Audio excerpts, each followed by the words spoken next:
প্রিয় দর্শক, লন্ডনে যে বৈঠক হয়ে গেল ১.৫ ঘন্টা ব্যাপী প্রধান উপদেষ্টা এবং বিএনপির অ্যাক্টিং চেয়ারম্যান জনাব তারেক রহমানের মধ্যে যে মিটিংটি হয়ে গেল গতকাল সকাল ৯টা থেকে ১০:৩০টার মধ্যে, সেই মিটিংয়ের সব কিছু নিয়ে আমরা আলোচনা করেছি। আমার ভিডিওতেও থাকছে সেগুলো, অন্য ভিডিওতে।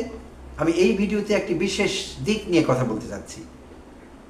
সো আমি যা বলবো, আমার এই ভিডিওটি পুরোপুরি না দেখলে আমাকে নিয়ে ভুল বোঝাবুঝির সৃষ্টি হতে পারে। সো আমি রিকোয়েস্ট করব, যারাই আমার এই ভিডিওটি দেখবেন দয়া করে শেষ পর্যন্ত দেখবেন, না হলে কিন্তু আমার সম্পর্কে ভুল ধারণার সৃষ্টি হবে এবং আমার সম্পর্কে বাজে কমেন্ট করতে আপনি বাধ্য হবেন।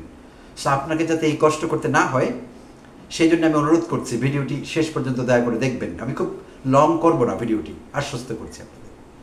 আর এইটি আমার ব্যক্তিগত অভিমত এবং ব্যক্তিগত ইমোশন আমি এখানে ব্যক্ত করব, কোনো রাজনৈতিক বিশ্লেষণ নয়, আসলে একটি পার্সোনাল ইমোশনও বলতে পারেন। তো সেই বৈঠকে যে দুজন ব্যক্তি প্রণিধানযোগ্য হয়ে উঠেছিলেন, যারা সেন্টার অফ অ্যাটেনশন হয়ে উঠেছিলেন, তারেক রহমান এবং অধ্যাপক ডক্টর মোহাম্মদ ইউনূস। সো তাদের মধ্যে এই মিটিংয়ের বাইরে অরাজনৈতিক কিছু বিষয় ঘটে গিয়েছে, সেই বিষয়টি আমি আপনাদের নজরে আনতে চাইব। কারো কারো নজরে হয়তো বিষয়টি এসেছে অলরেডি, তো যদি না এসে থাকে তাদের জন্য কাজে আসবে। এবং আমার কাছে বিষয়টি খুব ভালো লেগেছে। আমি পার্সোনালি আমার ফিলিংসকে নাড়া দিয়েছে এবং আমাকে ভাবতে সাহায্য করেছে, বাধ্য করেছে যে এই বিষয়টি নিয়ে আমি এখন কথা বলতে যাচ্ছি। তো ডরচেস্টার হোটেলে এই মিটিংটি হয়ে গেল, যেখানে অধ্যাপক ইউনূস থাকছিলেন তার লোকজন নিয়ে। সেই হোটেলে মিটিংটি হয়েছিল। সেখানে মিটিং শুরুর কিছুক্ষণ আগেই তারেক রহমান হাজির হলেন। তো তারেক রহমান শুরুতেই অধ্যাপক ইউনূসকে শুভেচ্ছা বিনিময়ের পর তাদের যখন মিটিং শুরু হলো, একান্ত মিটিং, সেখানে তিনি অধ্যাপক ইউনূসকে King Charles III harmony award পাওয়ার জন্য শুভেচ্ছা জানিয়ে মিটিং শুরু করেছিলেন। অধ্যাপক ইউনূসকে শুভেচ্ছা জানিয়েছিলেন তারেক রহমান। এটি একটি ভালো দিক, গুড জেস্টার।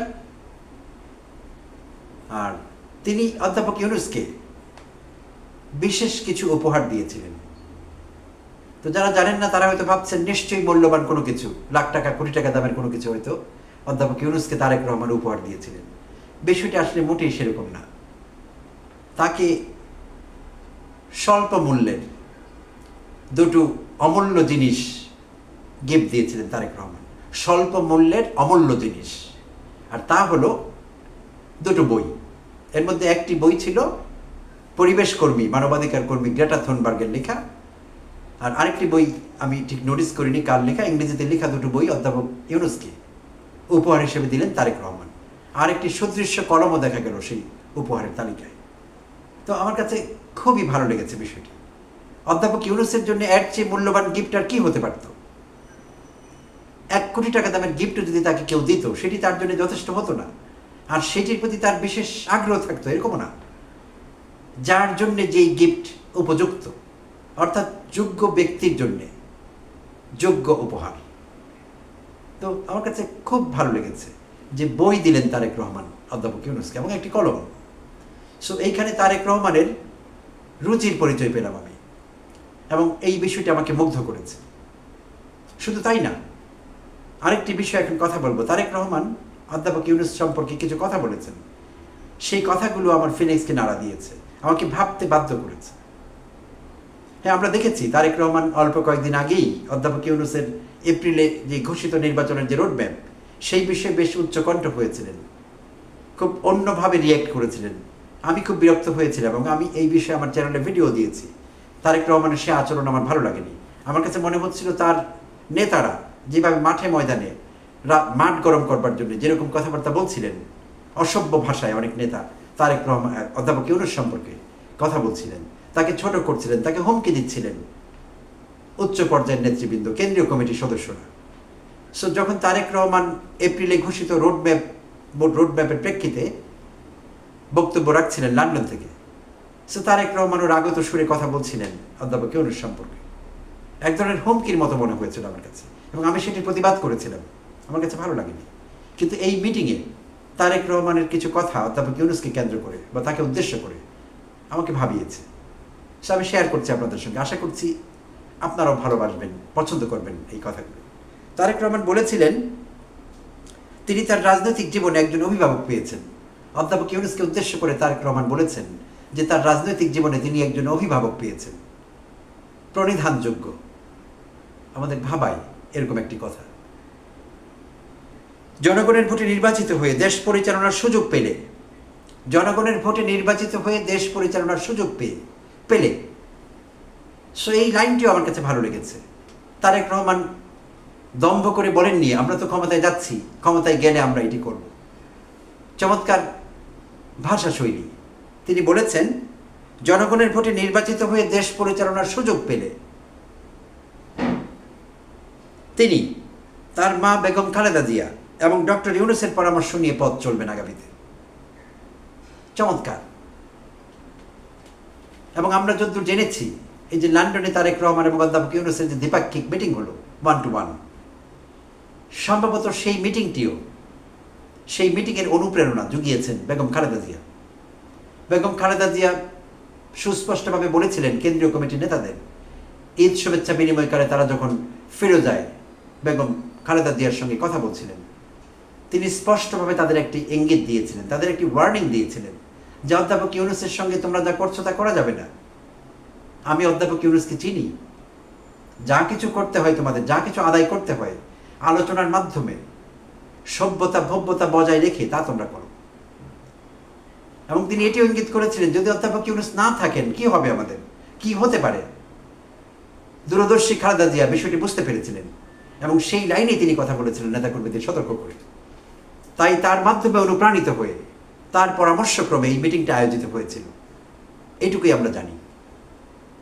তো সেই লাইনেই তারেক জিয়া কথা বললেন এবং তিনি স্পষ্ট করে বললেন যে আমার মা খালেদা জিয়া এবং অধ্যাপক ইউনূসের পরামর্শ নিয়ে আগামীতে আমি পথ চলব। চমৎকার কথা। হয় তিনি সেটি করবেন, না হলে করবেন না, কিন্তু এই কথার মাধ্যমে তারেক রহমান বিনয়ের পরিচয় দিয়েছেন। আমি বিনয়ী একজন তারেক রহমানকে খুঁজে পেলাম এবং দূরদর্শী, এই পয়েন্টটা আমি বলবই। আর এই বিনয় প্রকাশ করবার মাধ্যমে তারেক রহমান ছোট হননি, তারেক রহমান নিজের উচ্চতা একটু বাড়িয়ে নিয়েছেন। এমন একজন ব্যক্তিকে তিনি সম্মান দিয়েছেন, শ্রদ্ধা জানিয়েছেন, যিনি বিশ্ববরেণ্য, যিনি শুধু বাংলাদেশের সম্পদ নন, বৈশ্বিক সম্পদ। অধ্যাপক Yunus, professor Yunus is a global asset. He is not local, he is global. তো তারেক রহমান নিজেকে সম্মানিত করেছেন, আর সম্মানিত ব্যক্তিদের সম্মান করলে নিজের সম্মান বেড়ে যায়, নিজেদের আরো বেশি সম্মানিত করে তোলা যায়। এই কাজটি তারেক রহমান করলেন। আর তিনি আরো বলেছেন তারেক রহমান, বিশ্বব্যাপী আপনার গ্রহণযোগ্যতা রয়েছে, সেটা দেশ কাজে লাগাতে চায়। আপনাকে আমরা সবসময় পাশে পেতে চাই, আপনি আমাদের কখনো ছেড়ে যাবেন না। আমি মুগ্ধ হয়েছি তারেক রহমানের এইসব বক্তব্যে, আমার ফিলিংসকে নাড়া দিয়েছে। তারেক রহমানের বিনয়, অধ্যাপক ইউনূসের প্রতি যথাযোগ্য মর্যাদা প্রদর্শন, শ্রদ্ধা প্রদর্শন আমাকে মুগ্ধ করেছে। প্রিয় দর্শক, আপনাদের কেমন লাগলো এই বিষয়গুলো আমাকে জানাবেন কমেন্ট করে। আপনাদের পার্সপেক্টিভস এই বিষয়ে আমি জানতে চাই। আর এইসব কথাবার্তার প্রেক্ষিতে অধ্যাপক ইউনূস তারেক রহমানের প্রশংসা করেছেন, সেইটিও আমাকে উল্লেখ করতে হবে, করাটা উচিত হবে আমি মনে করি। অধ্যাপক ইউনূস বলেছেন, অধ্যাপক ইউনূস তার রাজনৈতিক প্রজ্ঞার প্রশংসা করেছেন এবং বলেছেন তারেক রহমানের স্বদেশ ভাবনা দেশের অনেক মানুষকে মোহিত করেছে। লন্ডনে দীর্ঘদিন থেকেও তার যে স্বদেশ ভাবনা, দেশ নিয়ে ভাবেন, নেতা কর্মীদের সঙ্গে যোগাযোগ রাখেন, দেশ থেকে বিচ্ছিন্ন হয়েও বিচ্ছিন্ন নন, খোঁজখবর রাখেন, এই বিষয়টিকে উল্লেখ করে তিনি বলেছেন তারেক রহমানের স্বদেশ ভাবনা দেশের অনেক মানুষকে মোহিত করেছে। সো আমার কাছে দুটো বিষয় ভালো লেগেছে, আমাকে মুগ্ধ করেছে এই আলোচনা, এই বক্তব্যগুলো। এরকমই হওয়া উচিত। অধ্যাপক ইউনূস ক্ষমতায় থাকতে আসেননি, যারা অপপ্রচার চালাচ্ছিলেন তিনি ক্ষমতা লোভী, ক্ষমতা ছাড়েন না, তারা ভুল বলছিলেন। অধ্যাপক ইউনূস তাদের ডিসপ্রুভ করেছেন। চ্যাটাম হাউসে যখন তিনি কনভারসেশনে অংশগ্রহণ করছিলেন প্রশ্নোত্তর পর্বে, সেখানে তাকে জিজ্ঞেস করা হয়েছিল ফিউচার গভর্নমেন্টের অংশ হবার তার ইচ্ছা আছে কিনা। তিনি বলেছেন কোনোভাবেই না, না না না, আমি আমার কাজে ফিরে যাব। অধ্যাপক ইউনূসের ক্ষমতার লোভ নেই। তারা মিথ্যেবাদী যারা এই কথা বলছিলেন তারা মায়োপিক, ক্ষীণ দৃষ্টি সম্পন্ন মানুষ, তারা ফার সাইটেড না, তারা সামনে দেখতে পান না, তারা একেবারে কাছের জিনিসও তারা দেখতে পান না। দূরের জিনিস দেখবেন সেটা তো অনেক পরের কথা। এটি মাইওপিয়া তাদের জন্য। এবং তারা অনেকেই ইচ্ছাকৃতভাবে এইসব অপপ্রচার করছিলেন অধ্যাপক ইউনূসের ব্যক্তিগত মর্যাদা ক্ষুণ্ণ করবার জন্য, তার ডিগনিটি কমাবার জন্য, ছোট করবার জন্য। ধান্দাবাজারা এগুলো করছিলেন যে তিনি ক্ষমতায় গেলে আর ছাড়তে চান না। তারা মিথ্যেবাদী ছিলেন, তারা প্রতারক ছিলেন, তারা ধান্দাবাজ ছিলেন, তারা সুযোগ সন্ধানী ছিলেন, তারা কারো অ্যাসাইনমেন্ট নিয়ে মাঠে ছিলেন, মাঠে আছেন। এটি অধ্যাপক ইউনূস পরিষ্কার করে ফেলেছেন। লন্ডনে তিনি শেষবারের মতো বলেছেন, না না না, আমি ক্ষমতায় যাব না, আমি ক্ষমতার অংশ হতে চাই না। তিনি যাচ্ছেন না ক্ষমতার অংশ। বাট ক্ষমতায় না থেকেও ক্ষমতায় থাকা যায়। কিছু মানুষ ক্ষমতায় না থেকেও ক্ষমতায় থাকেন সব সময়। অধ্যাপক ইউনূস তেমনি একজন মানুষ। আর তারেক রহমান সে কথারই প্রতিধ্বনি করলেন, তার পরামর্শ নিয়ে তিনি পথ চলার অঙ্গীকার ব্যক্ত করলেন, তাকে পাশে চাইলেন। কখনো বিএনপিকে তারেক রহমানকে ছেড়ে যেতে, দেশকে ছেড়ে না যেতে বললেন, তিনি অনুরোধ করলেন। সো এইটুকুই শেয়ার করবার ছিল প্রিয় দর্শক এই ভিডিওতে। ধন্যবাদ, ভালো থাকবেন।